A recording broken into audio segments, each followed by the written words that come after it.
আহমদ ইবনে হাম্বল যখন এখানে বসিয়া তিনার ব্যাগ থেকে যখন কিতাব নিয়ে তিনি মুতাআলা করতেছেন, কিতাব পড়া শুরু করলেন।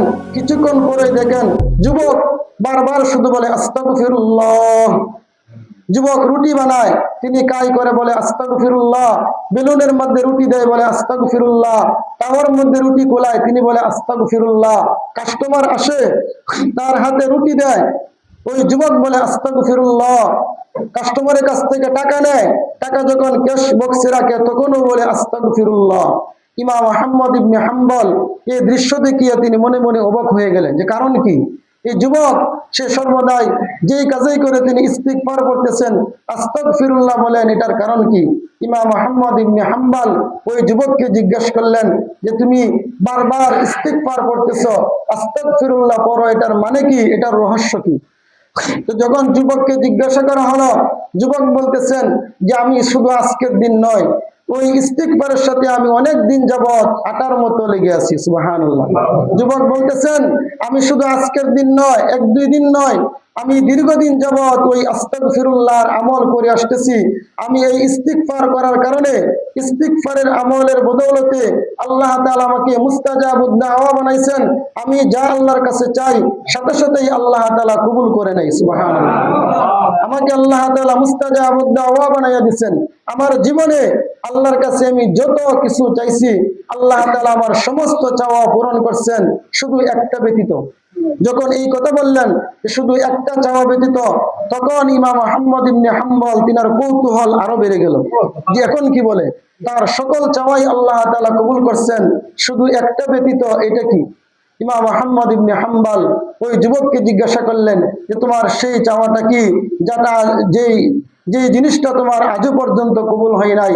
ওই যুবক বলতেছেন যে আমার শেষ চাওয়াটা হইল, একটা চাওয়াই বাকি আছে, যে বিষয়টা এটা হইল আমি আল্লাহর কাছে অনেক দিন যাবত দোয়া করতেছি যে এই যুগের শ্রেষ্ঠ আলেম, শ্রেষ্ঠ বুজুর্গ, শ্রেষ্ঠ আলেম ইমাম আহমদ ইবনে হাম্বল আল্লাহ তাআলা যেন ওই ব্যক্তির সাথে আমাকে দেখা করাইয়া দেয় এবং আমি যেন তার হাতের সাথে হাত রাখতে পারি এবং তার কপালে একটা চুমু খাইতে পারি। এটা আমি অনেক দিন যাবত আমি আমার রবের কাছে দোয়া করতেছি। আল্লাহ তাআলা আজও পর্যন্ত আমার দোয়া, এই একটা দোয়াই বাকি আছে, এটা এখনো পর্যন্ত কবুল হয় নাই। এই কথা বলার সাথে সাথেই ইমাম আহমদ ইবনে হাম্বল তিনার চক্ষু দিয়া পানি বাহির হইতেছে। কারণ তিনি তো বলছেন যে তিনি তো ইমাম আহমদ ইবনে হাম্বল, কিন্তু যুবক তখনও পর্যন্ত বুঝে নাই তিনি যে ইমাম আহমদ ইবনে হাম্বল। তখন ওই ইমাম বলতেছেন যে আংতা, তখন বলতেছেন যে তুমি কি সত্যি ওনার জন্য অপেক্ষা করতেছ। তিনি বলতেছেন জি। তখন ইমাম আহমদ ইবনে হাম্বল বলতেছেন যে ওই বুজুর্গের সাথে দেখা করার জন্য তোমার ওই আহমদের দরবারে যাইতে হবে না, উনি তোমার দরবারে চলে আসছে। সুবহানাল্লাহ। এই কথা বলার সাথে সাথেই ওই যুবক তিনিও জোর করে কান্নে দিলেন যে রব কেমন করে তিনার ফয়সালা সিদ্ধান্ত করে নিলেন, কেমন ভাবে তার দোয়া আল্লাহ তাআলা কবুল করছেন। তিনার যাইতেও হয় নাই, এত বড় জামানার শ্রেষ্ঠ আলেম, শ্রেষ্ঠ মুহাদ্দিস, একটা মাযহাবের ইমাম ইমাম আহমদ ইবনে হাম্বল তিনার সাথে সাক্ষাৎ করার জন্য ওনার দরবারে চলে আসছেন। এই কথা শোনার পর যুবক সুন্দর করে ওই ইমাম আহমদ ইবনে হাম্বলকে ধরিয়া তিনার কপালে চুমা খাইলেন। সুবহানাল্লাহ। এবং বললেন যে এই কারণে হুজুর আমি দীর্ঘদিন যাবত ইস্তিগফারের আমল করতেছি, এই আমল করার কারণে আল্লাহ তাআলা আমার সকল চাওয়াগুলি পূরণ করছেন। ইস্তিগফারের আমল যদি কেউ সর্বদাই করতে পারে আল্লাহ তাআলা তাকে মুস্তাজাবুদ দাওয়া বানাইয়া দেন। আমার যে সমস্ত বান্দারা ভুলের পরেও যারা আমি আল্লাহর কাছে তওবা করে, ভুল করার পরেও যারা আমি রবের কাছে স্বীকার করে, আমি রবের কাছে অনুতপ্ত হয়, নিজে লজ্জিত হয়, আমি আল্লাহর কাছে যারা ভুল স্বীকার করে, যারা আমি রবের কাছে তওবা করে, আমি আল্লাহ এবং তওবা করার পর ফামান তাবা মিন বাদি যুলমিহি ওয়া আসলাহা, এবং যে পরিবর্তন হয়, সংশোধন হয়ে যায়, মিন বাদি যুলমিহি ওয়া আসলাহা ফাইন্নাল্লাহা ইয়াতুবু আলাইহি, আমি আল্লাহ অবশ্যই তাকে ক্ষমা করে দেই। সুবহানাল্লাহ। আল্লাহ তাআলা কত ক্ষমাশীল, দয়াশীল। পরের শব্দে আল্লাহ তাআলা বলেন ইন্নাল্লাহা গফুরুর রহিম, নিশ্চয় আমি আল্লাহ ক্ষমাশীল, দয়াশীল। এজন্য দুনিয়ার জীবনে আমরা আছি, দুনিয়াকে আল্লাহ তাআলা এমন ভাবে সাজাইছেন, কখনোই সুখ কখনোই দুঃখ। কবি বলেন কবি সুখ হ্যায় কবি দুঃখ হ্যায়, यही का नाम दुनिया है। কখনোই সুখ, কখনোই দুঃখ, সুখ দুঃখ মিলাইয়া হাসি কান্না তামাশা সব মিলাই আল্লাহ তাআলা দুনিয়া সাজাইছেন। যেই মাত্র আমি হাসতেছি, আমি খবর শুনলাম আমার নাতি হয়েছে, বা আমার ব্যবসায় লাভবান হইলাম, আমার দোকানে লাভ হয়েছে, আমি অনেক আনন্দিত যে আমার ফুটফুটে সন্তান দুনিয়াতে আগমন করছে, আমার নাতি হয়েছে, আমার ব্যবসায় লাভবান হয়েছে, আমরা হাসি ঠাট্টা করতেছি, আনন্দ ভোগ করতেছি। আবার কিছুক্ষণ পরে খবর শুনলাম আমার ভাই মারা গেছে, অথবা আমার সন্তান মারা গেছে, অথবা আমার ঘরে চুরি হয়েছে, আমার মাল ডাকাতি হয়েছে, আমি অসুস্থ হয়ে গেছি, আমি ব্যথায় কাঁদতেছি। এজন্য কবি বলতেছেন দুনিয়াটা আল্লাহ তাআলা এমন ভাবে সাজাইছেন, কবি সুখ হ্যায় কবি দুঃখ হ্যায়, এহি কা নাম দুনিয়া হ্যায়, যে কখনোই সুখ কখনোই দুঃখ, ওই সুখ দুঃখ মিলে আল্লাহ তাআলা দুনিয়া সাজাইছেন।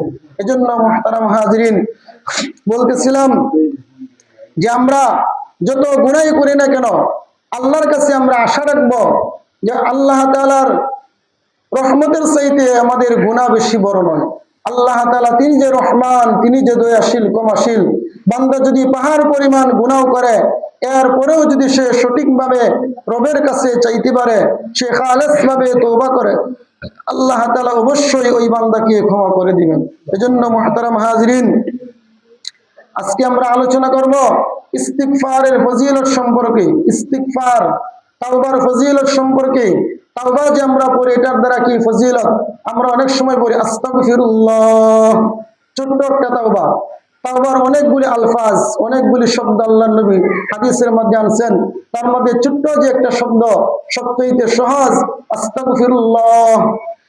শুধু এতটুকু শব্দ বলার কারণে তিনাকে একজন ব্যক্তি যদি সে খালেস ভাবে এই দোয়াটাও করতে পারে বারবার আস্তাগফিরুল্লাহ, এটা পড়ার কারণে আল্লাহ তাআলা তাকে মুস্তাজাবুদ দাওয়া বানায়া দিবেন। সুবহানাল্লাহ। যে মুস্তাজাবুদ দাওয়া কাকে বলে? মুস্তাজাবুদ দাওয়া এমন ব্যক্তি যে দোয়া করার সাথে সাথে আল্লাহ তাআলা কবুল করে নেন। সে যেটা চায় দোয়া করার সাথে সাথে আল্লাহ তাআলা তার দোয়া কবুল করে নেয়, তাকে বলা হয় মুস্তাজাবুদ দাওয়া। একটা ঘটনা শুনলেই বুঝবেন। ইমাম আহমদ ইবনে হাম্বল, আমাদের সারা বিশ্বের মধ্যে 4টি মাযহাব সবচেয়ে বেশি প্রসিদ্ধ, এছাড়াও আরো অন্যান্য মাযহাব আছে, তবে এই 4টে মাযহাবের প্র্যাকটিস অনুশীলন সারা বিশ্বে বেশি হয়। তার মধ্যে একটা হলো হানাফি, শাফিঈ, মালিকি, হাম্বলি। এই 4টে মাযহাব আমরা কোরআন হাদিস মতে যেভাবে ইবাদত করি না কেন, 4 মাযহাবের সাথে কোনো এক মাযহাব অটোমেটিক আমল হয়ে যাবে। তো এই 4টে মাযহাব সারা বিশ্বে আমল করা হয়, এটাই 4টে মাযহাব সবচেয়ে বেশি প্রসিদ্ধ। তার মধ্যে 4 নম্বর মাযহাবের যে ইমাম, ইমাম আহমদ ইবনে হাম্বল, ইমাম আহমদ ইবনে হাম্বল, উনি ওই যুগের সবচেয়ে বড় বুজুর্গ ছিলেন, সবচেয়ে বড় মুহাদ্দিস ছিলেন, যিনি একটা গ্রন্থ রচনা করছেন, যেই কিতাবের মধ্যে প্রায় 40,000 হাদিস তিনি লিখছেন। সুবহানাল্লাহ। এমন বড় একজন বুজুর্গ, তিনি সর্বদাই শুধু হাদিস লিখতেন, যেখানেই যাইতেন হাদিস লিখতেন, বেশিরভাগ সময় তিনি সফরে কাটাইতেন। তো ওই বুজুর্গ ইমাম আহমদ ইবনে হাম্বল, তিনি একদিন শীতের বেলায় বিকাল বেলায় তিনি সফরে রওনা হচ্ছেন। যাওয়ার পর অনেক দূর চলে গেলেন, যাইতে যাইতে সন্ধ্যা হয়ে গেল। যখন সন্ধ্যা হয়ে গেল, তিনি এক মসজিদে অবস্থান করলেন। মসজিদে যাওয়ার পর ওই মসজিদে তিনি মাগরিবের নামাজ আদায় করলেন এবং এশারের নামাজ আদায় করলেন, 2 ওয়াক্ত নামাজ পড়লেন। এশারের নামাজের পর ইমাম আহমদ ইবনে হাম্বল তিনি মনে মনে সিদ্ধান্ত নিলেন যে আগামীকালকের ফজরের মুসল্লিও আমি এই মসজিদেই থাকবো, যে আগামীকালকের ফজরের নামাজ আমি এখানেই পড়বো, অর্থাৎ আজকের রাতটা কি আমি ওই মসজিদেই কাটাবো। তিনি সিদ্ধান্ত নিলেন। তো ওই মসজিদের যে দারোয়ান, উনি আসিয়া ওই মুরব্বীকে বলতেছেন যে আপনি এখান থেকে চলে যান। তো ইমাম আহমদ ইবনে হাম্বল তিনি অনেক করজোরে বলতেছেন যে বাবা, আমি তো মুরব্বী মানুষ, শীতের রাত, এই রাত্রিবেলা আমি কোথায় যাব, আমাকে আজকে রাতটা এখানে থাকতে দাও, আগামীকালকে সকালে আমি চলে যাব। কিন্তু দারোয়ান সে তো ওনাকে চিনে না, উনি যে ওই যুগের শ্রেষ্ঠ মুহাদ্দিস, সবচেয়ে বড় আলেম ইমাম আহমদ ইবনে হাম্বল। তো এই দারোয়ান কোনোভাবেই ওনাকে থাকতে দিল না। শেষ পর্যন্ত ওই রাত্রিবেলায় তিনাকে এখান থেকে তাড়াইয়া দিলেন। তো ইমাম আহমদ ইবনে হাম্বল তিনি শীতের রাত, কনকনে রাতে তিনি তার সামানা নিয়ে রাত্রিবেলায় তিনি আবার চলে গেলেন এখান থেকে। যাওয়ার পর কিছু দূর যাওয়ার পর দেখি একটা বাজার, তিনি এক বাজারের মধ্যে অবস্থান করলেন। বাজারে যাওয়ার এক কোনায় গিয়ে দেখেন এক যুবক, তিনি রুটির ব্যবসা করে, সে রুটি বানাইতেছেন। তো এই যুবকের কাছে গিয়ে বললেন, বাবা, আমি তো আজকে রাত্রে নিরুপায় হইয়া বাজার পর্যন্ত এসে গেলাম, তোমার কাছে একটা আবদার, আমি যদি আজকের রাতটা তোমার কাছে যাপন করি, এখানে থাকি, তোমার কোনো অসুবিধা হবে, তোমার কোনো সমস্যা হবে? যুবক বলতেছেন যে না, আহলান সাহলান মারহাবা। তিনি স্বাগতম জানাইলেন যে না, আপনি আমার এখানে বসে থাকবেন, তাতে আমার তো কোনো সমস্যা নাই। তারপরে ইমাম আহমদ ইবনে হাম্বল বলতেছেন যে আমি তোমার ওই চুলার পাশে একটু আগুন ফুফাইবো, আগুন তাপাইবো আর কি। তিনি বলতেছেন, যুবক বললেন অসুবিধা নাই, কিন্তু যে বিষয়টা বলতেছি এটা হলো মূল বিষয়।